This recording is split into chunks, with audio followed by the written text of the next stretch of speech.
Halo semuanya, ketemu lagi dengan saya di kuliah pengantar teori bilangan. Kali ini pada video kedua kita akan bicara masalah keterbagian. Jika pada video sebelumnya kita bicara tentang well ordering property ya, atau aksioma nilai terkecil dari bilangan asli. Kali ini kita bicara sedikit lebih luas ya tentang bilangan bulat ya. Dan di sini kita bicara tentang masalah keterbagian. Oke, jadi kalau kita punya dua buah bilangan bulat A dan B, A dikatakan membagi B apabila ada bilangan bulat lain, ya, namakan C, sehingga A dikali C itu sama dengan B. Ini kita juga mengatakan bahwa A itu adalah faktor dari B, ya. Dan A membagi B itu kita simbolkan dengan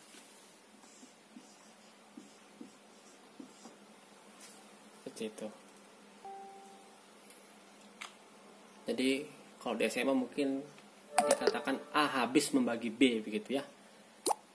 Artinya kalau 2 itu tidak membagi 5, karena apa? 2 tidak habis membagi 5, tapi 2 membagi 6, kenapa? Karena 6 habis dibagi 2, yaitu sama dengan 3. Nah, untuk kasus ini C-nya itu ada 3 tadi. Nah, tadi sementara kalau A tidak membagi B, itu kita tulis seperti ini. Ya, jadi A membagi B dicoret, artinya A tidak membagi B. Ya, itu sekedar istilah aja. Jadi mudahnya seperti ini. Jadi kalau kita punya 6, maka dia punya faktor ada plus minus 1, plus minus 2, plus minus 3, dan plus minus 6 ya.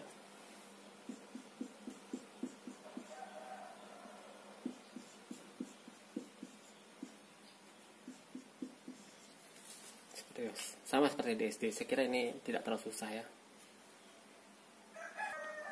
Nah, saya punya sifat atau teori yang pertama ya.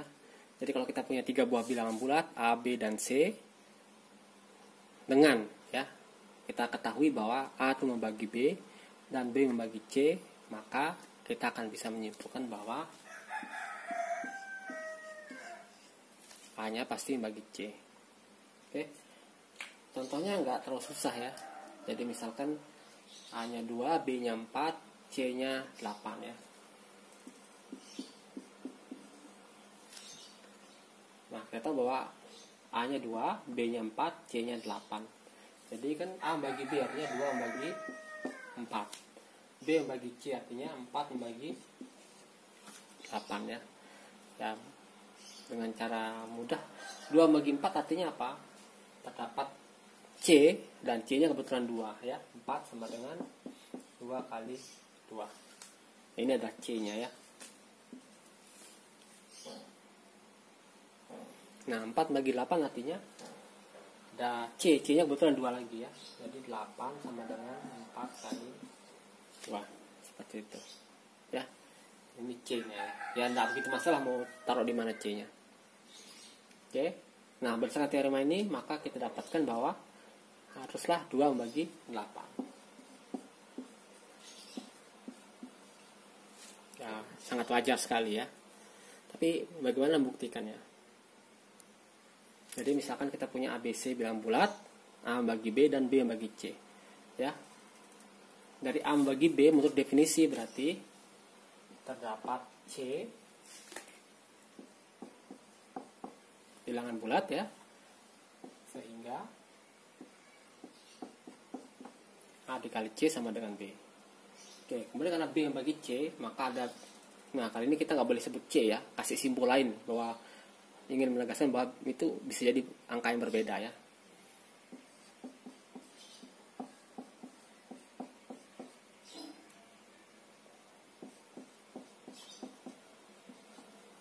Seperti itu ya. Karena B membagi C, maka ada D sehingga B kali D sama dengan C. Ya, perlu ditulis bahwa ini karena A membagi B,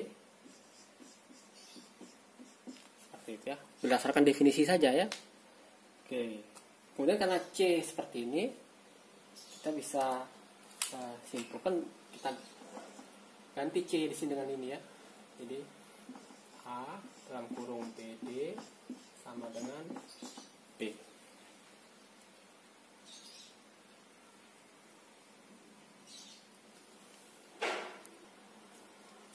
Atau juga bisa kita ganti B-nya ini dengan AC ya.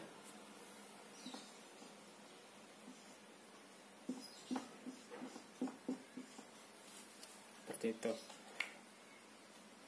Keduanya benar tentu ya. Tapi ingat, yang atas tidak akan membawa kita ke kesimpulan yang kita inginkan ya. Tidak akan bisa membuktikan sebuah teori, tidak akan membuktikan teorema yang ingin kita buktikan. Oke, tapi bukan berarti salah ya. Kita harus manfaatin yang di bawah ya. Oke, karena seperti ini kita dapatkan bahwa C-nya gampangnya bisa dicoret ya, tapi ini istilahnya bisa dibatalkan ya. Hukum pembatalan. Jadi kalau kita punya dibilang bulat, kita punya C di kanan dan kiri ya. Oke, maaf saya lupa, hukum pembatalan tidak berlaku di sini ya. Kenapa? Karena kalau C-nya 0, maka itu semua tidak benar ya. Tapi kita ingin tujuannya membuktikan kalau A-nya membagi C ya. Seperti itu. Tapi di sini kita bisa menurut asosiatif berlaku ya. Jadi A dikali CD itu sama dengan C. Apa artinya? Nah, kalau CD kita misalkan F, kita punya teorema berikutnya ya. Jadi kalau punya A, B, M, N itu bilangan bulat dan diketahui C bilangan bulat lain, di mana C membagi A dan C membagi B, maka pasti C membagi MA ditambah MB. Ya wajar saja ya. Contoh ya. Contohnya 3 membagi 21 dan 3 membagi 33. Otomatis 3 akan membagi. Oke, mau berapa? Boleh. M-nya 5. 5 kali 21 tambah misal N-nya adalah 3.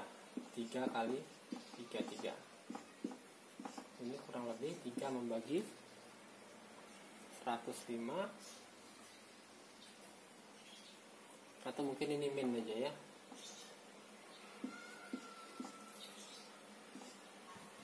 105 min 99 ya. 3 bagi 6 seperti itu. Nah, buktinya gimana? Tuh yang di matematika yang paling penting tuh buktinya bagaimana. Oke, diketahui C membagi A dan C membagi B. Artinya apa? Terdapat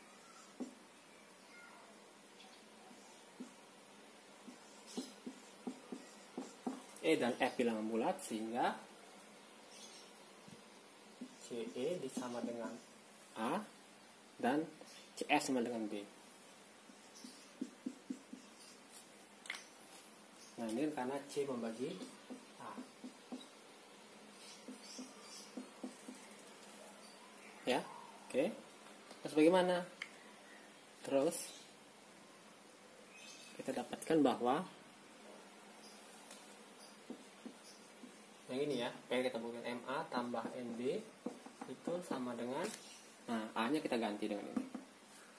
Jadi MCE, kemudian B nya kita ganti ini.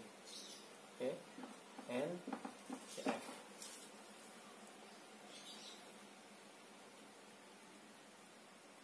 Oke, nah C nya boleh keluar dong. Biasa sifat distributif ya.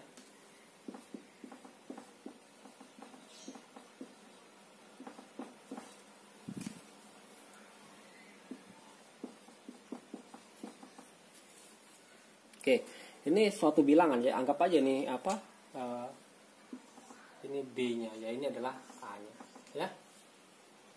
Jadi ini apa? A kali C sama dengan B, artinya apa? A membagi B. Atau bisa jadi C membagi, kalau ini A-nya, maka C membagi B, seperti itu, ya. Ini adalah C-nya misalnya, C aksen gitu. Oke, jadi kesimpulannya adalah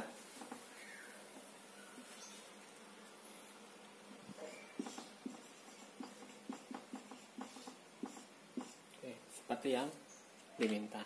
Jadi kita sudah berhasil membuktikan teorema ini. Oke, kita sampai pada teorema yang sangat terkenal ya, tapi lebih sering disebut dengan algoritma pembagian ya. Atau kalian boleh juga sebut teorema pembagian, tidak gitu masalah ya. Tapi ini lebih populer dengan nama algoritma pembagian. Jadi istilahnya kalau kita punya A dan B bilangan bulat dengan B-nya positif, maka pasti akan ditemukan bilangan bulat lain Q dan R semikian sehingga A sama dengan BQ tambah R dengan R-nya itu kecil dari B ya, tapi R-nya positif. Oke. Jadi contoh aja ya. Jadi kalau A-nya sama dengan 100 misalkan ya, kemudian B-nya sama dengan 33. Nah, di sini B-nya sudah positif ya. Jadi kita bisa dapatkan Q dan R. Oke. Kenapa ini penting ya? Agar ini tunggal ya.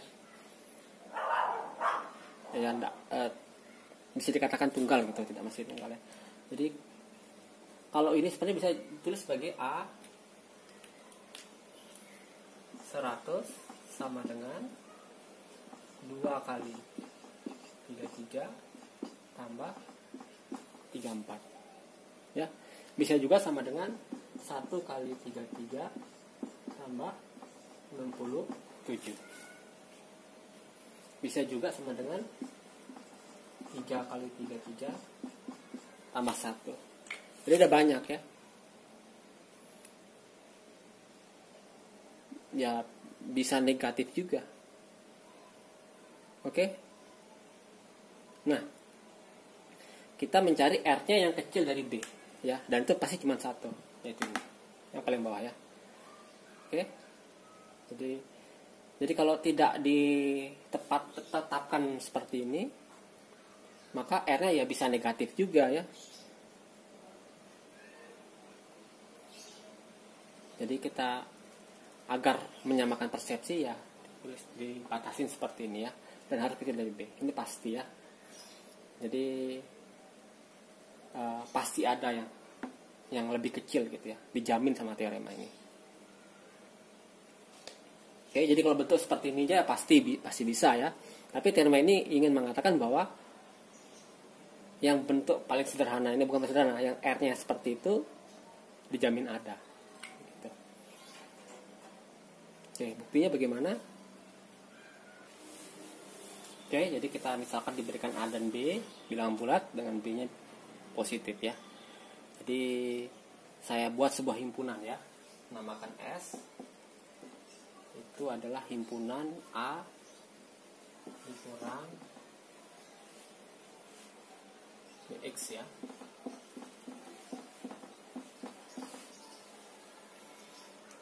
Oke. S ini jelas himpunan himpunan bilangan bulat ya. Tapi saya ingin tahu apakah ini hampa atau tidak ya.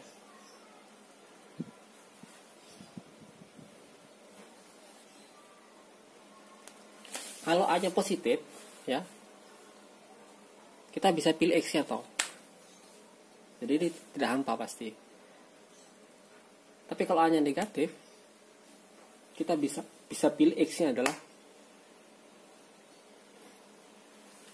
A ya. Jadi ini positif jadinya ya. Nah, kalau agar dia benar-benar positif, kita pilih X-nya besar dari A. Misal 2A ya. 2A jadi A minus A dikurangin atau oleh 2A ya. Anggap B-nya 1 ya. Jadi sama dengan minus A, positif kan? Jadi S ini memuat anggota yang positif ya, ada anggotanya yang positif gitu. Jadi kita bisa mendefinisikan himpunan baru ya. Atau T saja ya.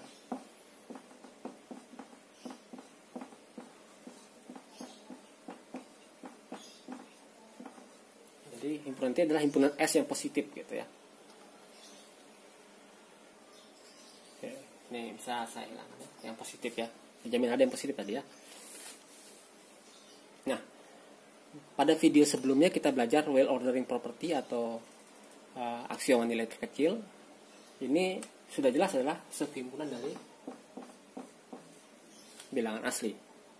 Oke, karena subhimpunan asli pasti punya unsur terkecil ya. Kita namakan R gitu ya. Jangan R lah, T misalnya. Jadi T kecil, anggota T ini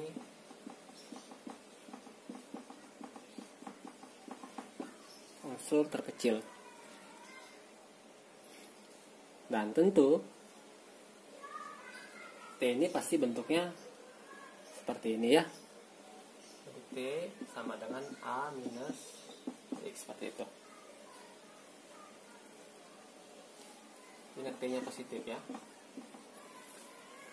Nah, ini kita dapatkan bahwa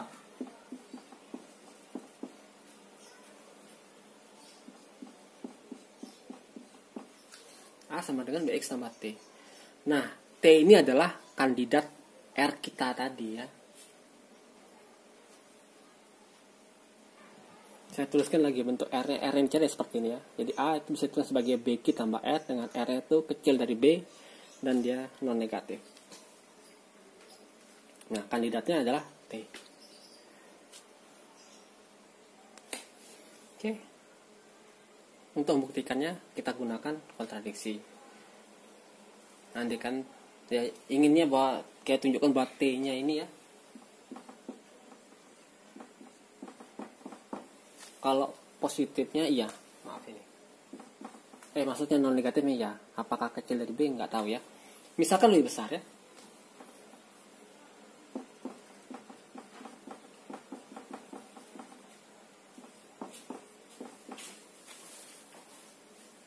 Besar sama dengan ya. Jadi apa yang kita dapat? Kita dapat ini lebih besar daripada B. Ya.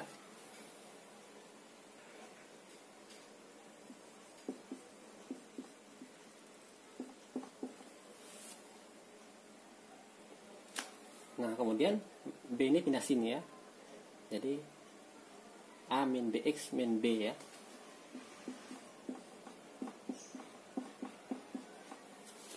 Oke, dan ini lebih besar dari 0. Jadi apa yang kita dapat?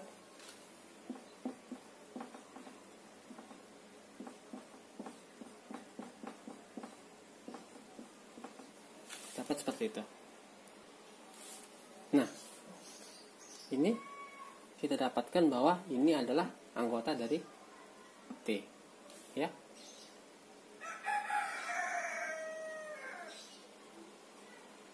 Ya. Tapi kita tahu bahwa R adalah unsur kecil di sini, ya. Tapi kita temukan lagi yang lebih kecil. Akibatnya apa?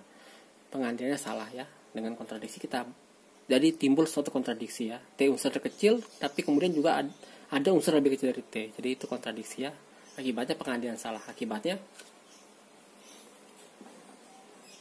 karena ini salah, kita dapatkan P-nya harus lebih kecil dari P. Ya. Jadi kandidatnya adalah ini terbukti ya. Ini adalah kandidat R tadi terbukti. Jadi kita punya A sama dengan BQ tambah R dengan R kecil dari B tapi tidak negatif ya, dengan memilih Q-nya adalah X dan R-nya adalah T. Oke ya, sekian video pengantar teori bilangan yang kedua ini. Kita ketemu lagi di pertemuan selanjutnya dengan membicarakan bilangan prima. Ya, itu yang sudah kalian kenal sejak SMA.